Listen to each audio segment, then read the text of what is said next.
Y'all already know who it is. It's Doobie Llama, Suave of Script. Let's get it. This my prerequisite. No president. Yeah. Look. This my prerequisite of who I represent. No president is effortless, my intellect. Hold up, wait.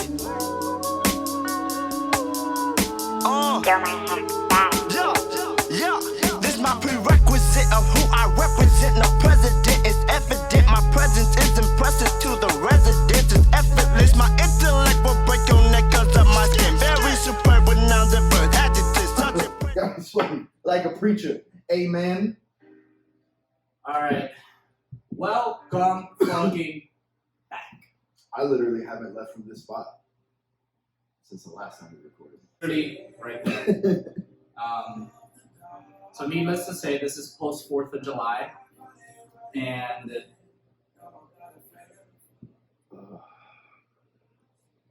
so fucking Japan. We basically get told that we are a part of a select group of people that are going to go to a aircraft firefighting training in Yokosuka, Japan. And it is every bit not as glamorous as you just made it sound. Yeah. So it's funny this the Navy is constantly pushing you to basically do your yearly trainings, all that sort of stuff, and you have, in this case, our job being on flight deck was aircraft firefighting first, pretty much. And so in year 4 of my service, I somehow had to refresh on how to do that job. Along with you, That's funny. along with Scott, along with Gus. I believe Yoda was there. Was it? Anyway, so we had to go to Yokosuka, Japan, on Thanksgiving. Thanksgiving of all things, a holiday. We had to. Oh my god, it was fucking Thanksgiving. Yeah. What fucking cocksuckers? It wasn't even Thanksgiving yet. Because It was Thanksgiving weekend. And we were supposed. supposed to come back before then. Yeah. That was the idea. The idea was that we were going to leave on Tuesday, right? We were going to arrive there, do the 2 days of training, 1 day of training, come back Thursday, Thanksgiving.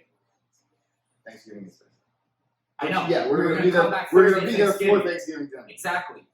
And it basically turned into, shit, They Jesus told us we Christ. couldn't go to class the first day. No class. That's what happened. We get on this plane the whole time. I'm pretty sure you didn't even have a ticket. Someone didn't have a ticket. Maddox. Maddox didn't have a ticket. And if you've ever traveled in the military, it is the biggest headache of all time because they will literally send you to an airport with no ticket, nothing, no money to buy your own ticket. Like, they'll just be like, hey, sit here. We'll fucking get it to you. It'll just show up in your email. Not like a it'll be in your email around 1 o'clock. It's just like fucking it'll be there. Yeah. It might not be today, but Good luck, motherfucker. Maddox. Oh, motherfucker. So basically, we get to this class somehow, and we all stay the night in the Navy Lodge. Get there the next morning, and they tell us pretty much that we are not signed up nor registered to do anything. So now we have traveled to Yokosuka. One of the guys had to buy his own ticket there, and then they tell us that we don't have class, and we have to do it the next day, which would be Wednesday. And so, Literally just remembering the story, like, just upsets me. yeah, Like, I have to physically fight the urge to not only fucking cringe and implode in myself from how fucking upset the Navy makes me with their lack of planning, and yet at the same time, the strategic genius behind not even understanding your own plans. Yeah. Because how can the enemy if you don't? Exactly. And I will say this, the Navy doing shit like that prepared me for every dumb, stressful situation I find myself in now. But I'm just like, oh god, this is not bad. Right? Because the Navy would, how do I put this delicately? Violently fuck you and then just not apologize. Like something like that. Or they can just tell you, hey, we need you to come home early from leave. And by the way, you're going to buy your own ticket. Like, we need you to come here or you're going to be in some shit when you get back. Now, here's the funny part about that, though, right? Is that when the Navy does things like that to you, that shit exposes how people react when shit goes wrong. It's like they low-key, I don't know if there's a bunch of dudes in a fucking circle room going, okay, as part of the training they don't even know that they're getting, we're just gonna fucking fuck their life up. Yeah, it's the chief mess. I said it with straight face. Chief's mess. Right? But in doing that, we're gonna basically either force you to build a fucking iron mind to be able to figure out how to make it happen for yourself, or you're just gonna crack. And I think that that's also a big part of the reason. And I feel like if that is a deliberate thing they're doing, it's kind of fucked up not to tell someone that when they get out, because I feel like that's why you see so many homeless vets. It's because the military really actually did break their fucking minds with how much shitty shit it did to them. And they never took that as an experience to be able to, like, grow from. So they got out and they were like, fuck, dude, all the horrible shit happened to me in the Navy where I was supposed to be taken care of.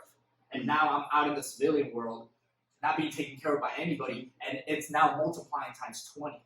You get what I mean? And motherfuckers don't know how to, like, go away from that. So if it is a training, then good for them. Just tell people when they're getting out. And if it's not, fucking fix that shit. You have way too much goddamn money. Have you ever watched the movie? Have you ever read the book Tribe? By No. Sebastian Younger.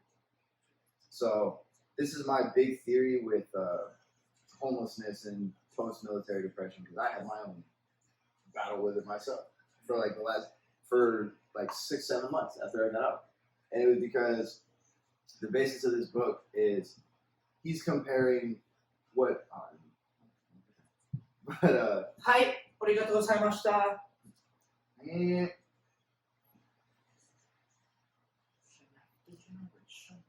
Alright, wait, hit that real quick. I want to buy this. There's only a few seconds.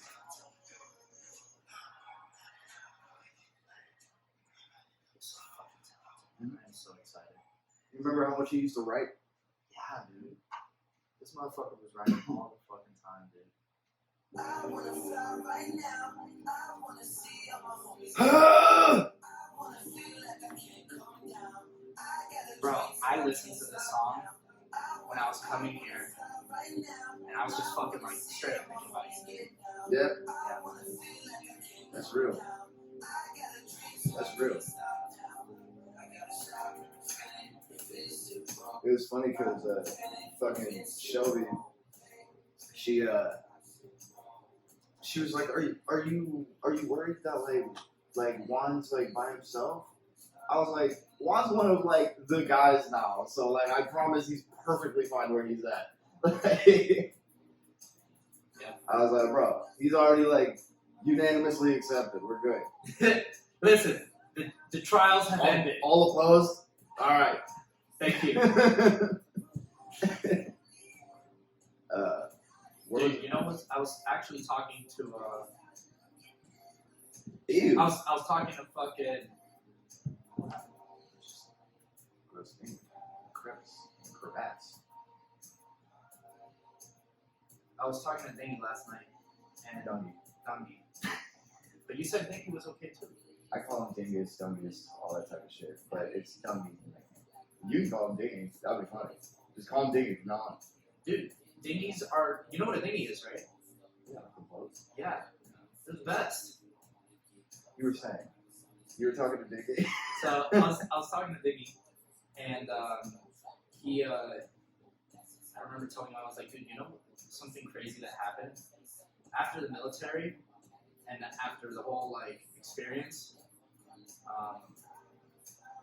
the more real I started being, the more unreal my life got. That was fucking weird. Where do you explain? Dude, the experiences, man, that just have occurred, you know, and then with you guys all out here, just this is unreal, man.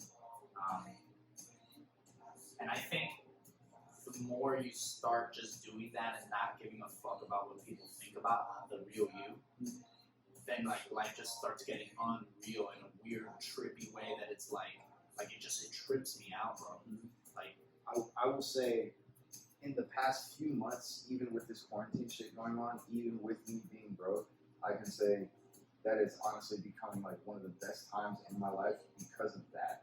When I broke up with Hannah, I reached this point where I was so close to my friends, and like obviously I showed was in the friend group, so it was a fucking win-win, right? And like I no longer like had to put any sort of act on. I no longer had to put on an act for the military. Like I was more professional than I was, because at the end of the day, like as unprofessional as we were, like yeah, you have to put on a good face. I have not been so happy with myself. Even the fact that like I wasn't even really going to the gym. Like it was just like so like freeing, dude. And that's why I love this group of people so much. And that's why I wanted you to meet this group of people so much. I appreciate that, man. And I like that we did this because it was spontaneous. It was a weird like. I was shocked. I was fucking shocked you were coming out this fast. I was like, all right, fuck it, let's get it. Were you really? What went through your mind? I was like, oh my, like this is the fucking, it's about to explode. Like I was like, cause I had just gotten off of just having like a great ass fucking week, right? Like where like all my friends were doing shit all day. We like went golfing, we did all this shit, and like we were just the boys were just fucking hanging. And then fucking yeah, you just hit me and you're just like, I just bought a ticket. Not like I'm looking at, like I just bought it. Yeah. And I was just like, well, Juan's fucking coming. Let's go. Like I'm all about this shit. And so yeah, bro, I was just fucking elated. Elated is the word. Dude, my pits are sweating. It's a little hot in the room. I think the AC is broken. Building 7,000 years old. Yeah. But you know what's crazy about that is that when you told me about the podcast, there were so many already. What anybody from the outside looking in would look as coincidences happening in my life, but I knew as deliberate actions and like literal manifestations of what I had been thinking about and forcing into reality pretty much. Mm-hmm. And when you told me that about the podcast deal, I was like, I'm fucking flying to Missouri right now.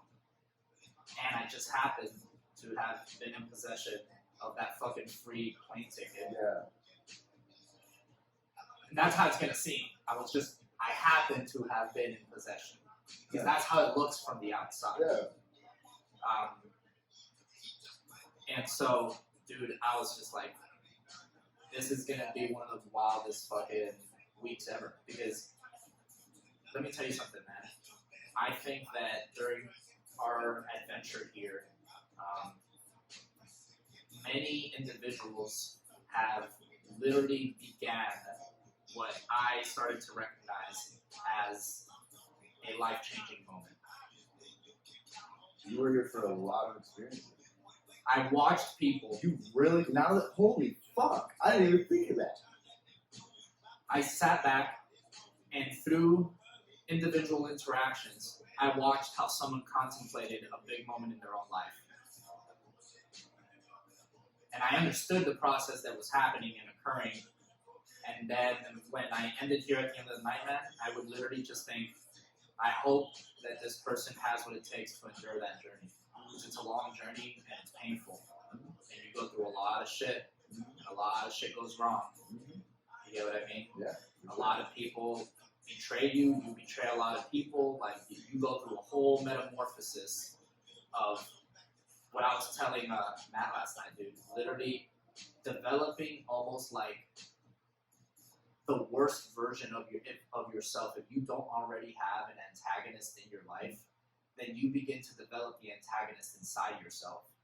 And then you start fighting that antagonist. You are the protagonist. And now there is this fucking battle of the you that wants to come out and the guy that's or girl that's standing there right now. And I think that's where I'm at when I tell you that, like, you just have like an extra bounce in your step. And I can't tell you exactly when it started and like all this shit, but like I've just been over the moon, like happy. And I think a lot of that is this group of guys that we hang out with. It's only positive affirmations. It's only like yeah, every now and then there's a dude that'll say you get your head out of your ass. But like it's like dudes that like, for instance, Nick said he had an interview the other day. You got fucking 7 dudes texting you right before you go into your interview like, hey, fucking kill that. Talk to me after this. We'll fucking debrief it or whatever. Oh, dude, that's incredible, But man. like, You guys are literally utilizing the understanding of the mastermind principle. yes. And anybody out there that knows what I'm talking about will instantly agree with that statement. Because the mastermind principle for literally anybody that's going into business or sports or anything, dude, it's literally just simply the organization of 1 or 2 more minds that are literally in support of each other's goals and focuses. You get what I mean? In a positive direction and in a constructive direction. So if like you're fucking up and you're doing something stupid, like they hold you accountable for that shit. And if people don't have that in their lives, it is very easy to begin to fall into like this fucking spiral of just shitty, bad decision making.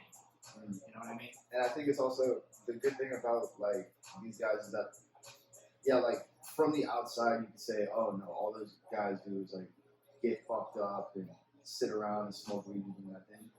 But Kyle and Kyle own a roofing company. Yeah. Josh runs the logistics for the entire Midwest at Anheuser-Busch. Nick's a fucking accountant that puts in like 60 hours a week.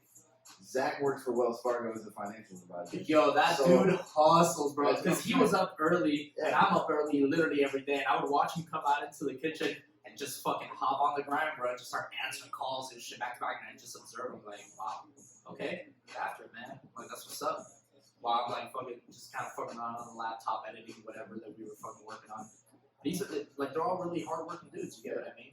So we just play hard, just like we did in Japan. Yeah. So here's the thing, though, right?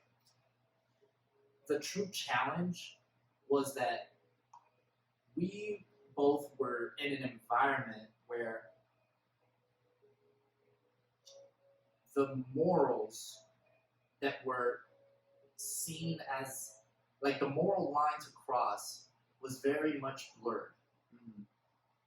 And many people in that environment would encourage that sort of behavior. Yeah. So it was very difficult, right? Like the challenge was fighting that instinct, right? That like temptation to indulge in that sort of behavior Yeah. and have a good ass time because you know no one's gonna find out what you're doing. You get what I mean? And because the people around you are encouraging that type of behavior, right? So it's like it's fun for a while, but like an overflowing cup of water, there's only so much that you can take of that before you crack. You get what I mean? And so by feeding that instant gratification, constantly doing that, it feels good in the moment, and you don't even realize that you're overflowing your own cup. Yeah. You get what I mean? For sure. And so that's when a person reaches that fucking cracking point and they have a meltdown and they're like, yo, what the fuck is happening in my life right now? And if you notice, a lot of people, I think, crack in the Navy of all things because you don't ever get that, like, disassociation. Like, being out in the civilian world, if I really needed to and I needed to fucking blow it up and, like, go out to some lake for an entire, like, weekend or something like that, call in sick, like, do something like that, Right. like, I could do that. And I think people in the Navy don't ever get to have that release where, you know, yeah, you're never off. You're never off the clock. Like, especially in Japan of all places, where we worked, ate, slept, and hung out all in like 1 square mile. People were living like fucking rock stars. Yeah. That was the funniest shit. Because I was actually, I was having a conversation, I forgot who I was talking with last night about this, but people were living like every Wednesday night was fucking like, we just landed a fucking album, let's go fucking hard as fuck, throw up all over the fucking bar, like dance on the bar, do all this shit, and like that's dope when you're on vacation, don't get me wrong. I'm all for fucking like living your best life and like party fucking hard, because life is literally about experiences that you have with people and the stories that you tell and the stories that you listen to from all of these different people. That shit is rich. Like, once you begin to appreciate story, that shit enriches your life. It's fucking beautiful. It's absolutely beautiful. And so in Japan, right, everybody was living wild as fuck and just having a great ass time when we got the time off. Because the operational tempo was nuts. I mean, you're in port for what, a month? Yeah. Month and a half, 2? Yeah. 3 months was probably the longest period I think we stayed in Japan we were probably at a time. We were probably 6 months on, 6 months off for 2 straight years. Pretty much. Hey, Every patrol was like around 4 If you months. average it out. If you average it out, Jesus. Yeah, Need it'd some be water. No, I got it. So the op tempo, operational tempo of being forward deployed is kind of a weird thing, because our ship, USS Wasp, was kind of the go-to ship for just about everything at that time, because we were the quickest, like, to mobilize if we needed to. Yeah. For fucking whatever you needed. Yeah. And so it wouldn't be out of the realm of possibility to pull in from a 2-3 month patrol and then a week later get a text that says 72 hours, everybody needs to be on the ship. We're going back out to do whatever. Right. And I think that put an insane amount of stress on like me on my last 2 years. Because, and one of the reasons that I actually didn't re-enlist is because I hated the person I was becoming. Like, I know you saw a change in it. Like, me going to work and getting so upset about just dumb things that a year ago I would have been doing the same shit. You know what I mean?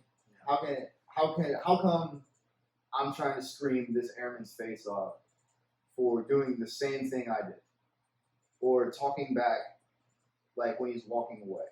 Like, you know what I mean? Because I say stuff as I walk away from people, you know, like, or I did at that time. Yeah. Like, you know, and I started thinking, I was like, who are you becoming now? Is this what you want to be? You want to be one of these khakis that just sits around and just mad at the world, telling everybody how good you are at your job, though? You know what I mean? And so I think that was one of the major reasons that I didn't re-enlist. Obviously, yeah, there was the homesickness aspect of everything, but like, dude, I was like hating myself by the end of it. Yeah. Well, a huge sign of that, and I kind of noticed it too, because I was also in a way getting there, but at the same time, I knew what I knew, so I was fighting it. It was like I was in what I would have considered maybe like the climax of this fucking war with this other Juan, basically. And in that battle, when we were in port, I saw it the most. Out to sea, I didn't really see it from you. Because when we were out to sea, I was so happy when we were out to sea. You were doing your job, bro. You were fucking out there grinding, out there making moves. You get what I mean? Like, you were in your element because it was something that you had trained, and now you had become extremely proficient at it, and it brought you joy, you know, and being proficient and being recognized as good at this activity. Every human being, I feel like, is looking for that, right? And so, I think when we got in port, that was gone. Yes. And so it was gone, and I watched you literally like, I mean, you were trying to fight back into being this better version of yourself, but there was now more time to be able to think about the experiences and dealing with these individuals on a constant basis and how upset it made you and how lack of control you had in changing them and getting out of that current situation just in that moment. But you knew that your end was coming after you had made the decision. You're like, I'm not re-enlisting. So it was just that short, brief window that like last year that I really watched you like start to kind of relax a little bit more and not care and go from like literally like, I mean, when we were like that first year in Japan, dude, we were drinking all the fucking time, stopped working out. Yeah. You get what I mean? Sleeping all the time, like till late hours of the day, wasting an entire day, bro. Like wasting it. It's gone. That day's over. For sure. You get what I mean? Yeah. And just no progress. And so like there was no progress happening. There was, because you had already, it seemed, reached the top as far as knowledge and experience goes on the flight deck. And when that gets taken away from you, and you're back in an environment where you can't do that one thing, it's like what irritated me and what took me, took me a while to understand, I guess, but even though I still don't understand it, is like you were saying, I was going from being one of the go-to guys for everything, and like, being recognized by my chain of command, like you said, like, oh, Hampton's doing this, Hampton's doing this, Hampton's doing this. My name would be over the radio. It's not like an ego thing, but like everybody needs, a little bit of a fucking like affirmation every now and then. And then we would come home, and all these people that I was training are now talking to me like I'm just some fucking idiot. You know what I mean? When I've got a second class and a first class who are UIs under me, and that the chain of command had to have UIs, by the way, means under instruction. Yeah. So they were being trained to do a specific task, and he was the guy that was overseeing them in that process of the training. Continue. And when I've got second classes and first classes being my UIs, and the chain of command has to have like an actual like conversation about, all right, so who's really in charge now? Is it Airman Hampton or is it ABH1, whoever the fuck? Right. And then I come home, and now that dude is just telling me, hey, Hampton, go clean the fucking head. Like, whoa. By the way, head means bathroom in the military. And I'm just like, wait, well, what the fuck is this? When did we start doing this? Because yesterday when I had a yellow shirt on, I was telling you what the fuck to do. But now that we're wearing camis today, I'm just some fucking asshole. So, I mean, that was like, and shit like that is why I wanted to get out. Because I was like, fuck this shit. Because I will never, there's always something you're not doing to the chain of command. There's always something that, like, and like, yeah, there's an aspect of that is a healthy mindset. Right. But when you're telling, like, it's basically a you're not good enough. And I didn't see it with just me. This isn't just a me thing. I saw it with just about everybody who was really, really technically proficient at their job, but had a non-sheep way of thinking. Because if you ever notice, the people that are the darlings of the chain of command tend to be, those who don't really like speak up about anything. Like, let alone like even speak up to agree and kiss the chain of command's ass, but usually they just don't say anything. Right. Or they get some office job. Yeah.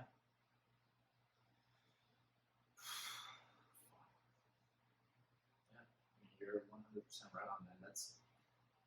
That's really intense to think about too. Because I remember towards the end of my time there, I began to understand that there were many people in positions that they didn't earn and that was very unfortunate. And it wasn't their fault. Mhm. Not all the time was it like, Yeah. oh, I was fucking sucking someone's dick, or no, it was just they landed into that position by chance, almost in the military. Yeah. It happens. You know what I mean? And so I watched these people that landed that position, and through the process of the military and how time just flew, it began to create a sense of complacency where they just started treating people however they wanted, because they also understood that the rules and regulations were set in place so that they could not be harmed. And if they were, it would never get to like a point, well, obviously in light of recent events, clearly that people have been getting murdered and now all that stuff is coming to light. But I'm talking more of the sense of like workplace bullying is what I'm being more concentrated on. And so they begin to talk down to you, right, in a manner that they know that, like, oh, if this guy punches me in the face, I got him by the balls. He's done. So they, like, fucking, like, they hide behind this set of pages and instigate and see where they can take their disrespect, right? And so I also understand that other people come at them the wrong way. And it's vice versa, bro. Yeah. Listen, there's a balance in everything. Yeah, and I'm not going to sit here and yes. say that I'm a fucking saint. Yes. Like, I absolutely agitated my chain of Absolutely. command I've all done the it. fucking I time. did it too. Intentionally. Well, on the wasp, I never really did it intentionally. At But the end, I, you did. at the end, I was so fed up with them, man. At the end, I was so fed up because it was me watching all of these people that I had admired and respected. At this point, I've been gone for probably 6 months. Yeah. I watched these people that I admired and respected fucking just throw people under the bus to save their own skin, man. The lack of accountability and the nature of the offense was just, what happened isn't important. It's how everyone behaved about what happened. What they did about what happened. Yeah. And because I was gone from the division, and I was in ER 9 in engineering, observing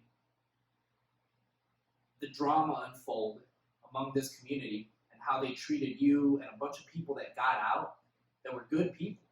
They got out because a bunch of corrupt motherfuckers could not withstand the thought of looking like the bad guy.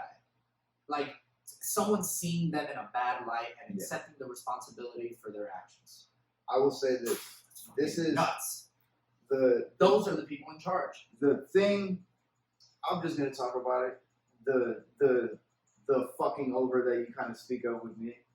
Like, I'm about to get out of the Navy in a month. You know?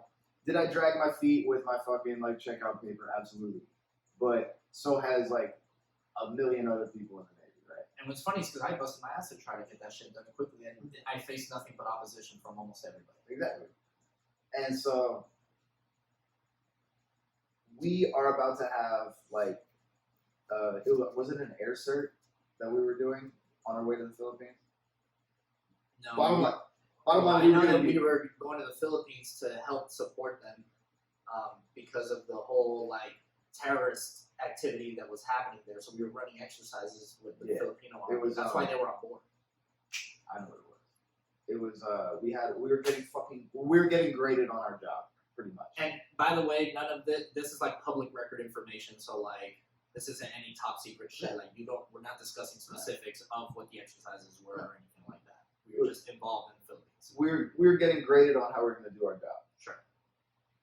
And me being the fly 2PO at the time, one of the few directors that we had. By the way, a director is among the highest position that you can achieve on the flight deck because you are now in charge of the actual physical movement of these multi-million-dollar aircrafts and where they choose to be placed on what seems to be just a giant checkered fucking chessboard. Yeah. Basically, in our job, being a director basically legitimizes you. Like, Sure, yeah. you're like, okay, Yeah. you're good. Yeah. Where were we? I don't know. Let me catch it. Oh yeah, so we're getting graded, and the chain of command told me that, you know, hey, like, you know, we can't push your paperwork, pretty much, or something along the lines of, you know, we're trying our hardest so that you can go home. And I was like, cool, all right, bet, and I put it in the hands of my chain of command.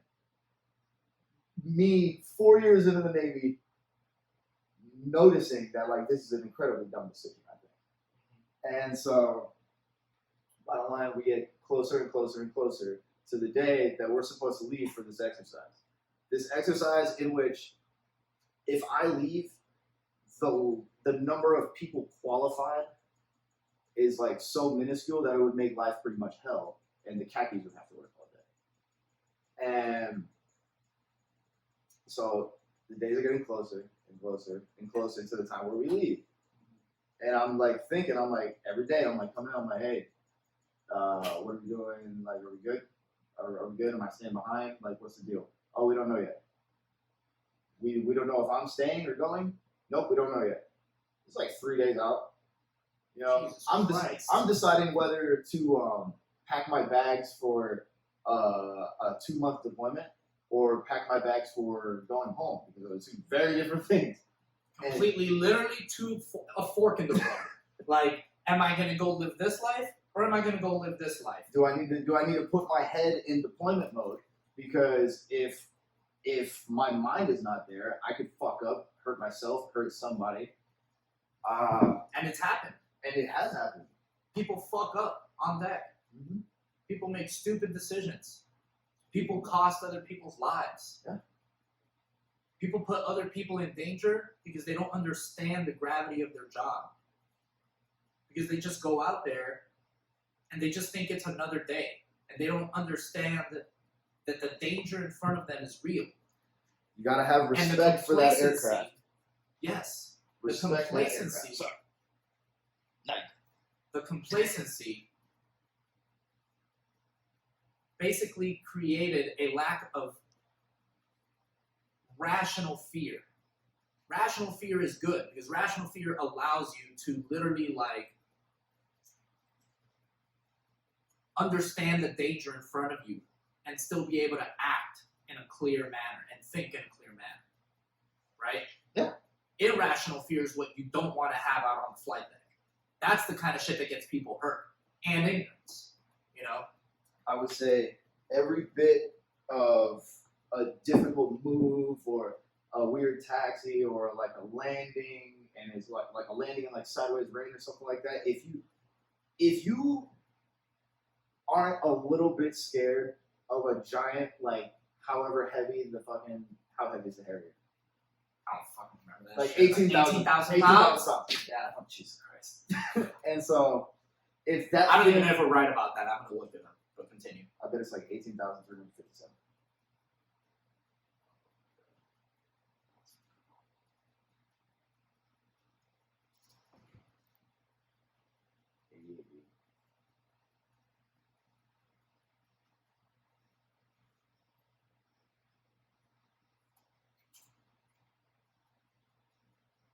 Uh, 14,870. Damn it. If that thing Irrelevant numbers. if that thing coming down flat and blazing fire into the ground doesn't fucking scare you a little bit, you're a sociopath. But scared in a good way, because if I'm scared out there or I have that fear, that's what makes me, all right, we're going to take the extra look at this one. We're going to take the extra look at this. Okay, on my second look, I can see I would have fucked myself up if I didn't fucking do this, if I didn't do what I had to do. I think and when you get complacent, complacency is me looking around and being like, that's probably good. And I was like, all right, keep it moving. Or looking at a tail safety and telling me like, hey, like we gotta stop. Like we gotta stop this aircraft move. And I would be like, man, no, we're good. I'm looking at it. You know what I mean? Well, Or my driver telling me he can't see me and I'm yelling at my driver. I'm like, what the fuck is wrong with you? I agree with that, man. And in the last, I would have to say that in the last couple of months that I was in ER09, that was one of the aspects that I had to battle the most, because working with the engineers and doing the job that I was doing at the time of like maintaining and like basically conducting maintenance that is meant to prevent the malfunction of this equipment on fire stations that are life-saving equipment. Like if a fire breaks out and the shit does not work, And I have a and rusted I have a rusted hose, or the fucking nozzle doesn't work, or the fucking the plug doesn't spin, like then the fire fucking kills everybody. You get it? Or it spreads, and now it's harder to contain. Right. You know, you make everybody else's life harder. And literally, because I knew that I was doing it correctly, it was fighting the urge to know, because I did it for so long that I knew which station was which station once I read the number. All I needed was the TAC number, the serial number, and I knew exactly where it was located on the ship. And I could trace back in my memory how far ago I went and did it. And I would still go all the way to it. I would walk up to it. I literally checked. The first thing is that I literally unscrewed the entire fucking the entire thing from the fucking not the nozzle, the Y gate. Right. I would unscrew it. I would look inside it, and before unscrewing it, I could already make a bet with myself as to what color the silicone on the inside was going to be. And that would confirm whether or not I did do it when I thought I did it. And so if I looked down and it was clear, I was like, yep, just what I thought. I did this one last month. And there was the moment of complacency where I had to make a decision. Do I complete the maintenance like it's supposed to be done? Or do I go, yeah, it's good, and then I just put it back in, screw it in without checking everything else? Almost every single person that I met took the latter. I would say that. I would say a majority of the people in the Navy will do the easy thing when the easy thing is brought to them. Because there's no one else looking at you. What do you? It was one of those moments where I began to realize, like, what are you doing when no one's watching? Like, what are you actually doing? You know what I mean? Mm-hmm. And when it comes to your job, there's so many different avenues that you can take. Some are good and some are bad. Some are neutral. And the thing is that people see that, and like, you also don't get fired for doing your job poorly. Yeah. Unless you're in a leadership position already. Like, I could have gotten fired from my job, but that wouldn't affect my pay. You know what I mean? Like, I didn't get a bonus because I was good at my job. Right. I You're got just good at your job. And like, I mean, there's, you know, the new guy who comes in and like works super hard and busts his ass versus the person who's been a shitbag for the first 6 months at the command and does literally zero work, to the point where I'll actively tell them, I'd be like, just fuck off, like, just go do something. I can't even waste the mental energy to try to talk to you. Those two make the same money as the dude that works every bit as hard as they do with 3 different collateral duties. Yep. You know what I mean? The compensation for the effort is practically non-existent. But I think on that note, man, we'll wrap this one up. Yeah, this was a really good one, man. This was a good conversation. We covered a lot of topics. We did. I'm gonna break them down and whatnot. Dude, for real, shout out to Alpha Brain. Amazing. That got me going. I was feeling like garbage when I walked in here today. Yeah, because it was 4th of July last night and you drank. Even though you said you didn't, you drank like a seahorse like everybody else, myself included. Every day, compete. I love you, brother. Love you too.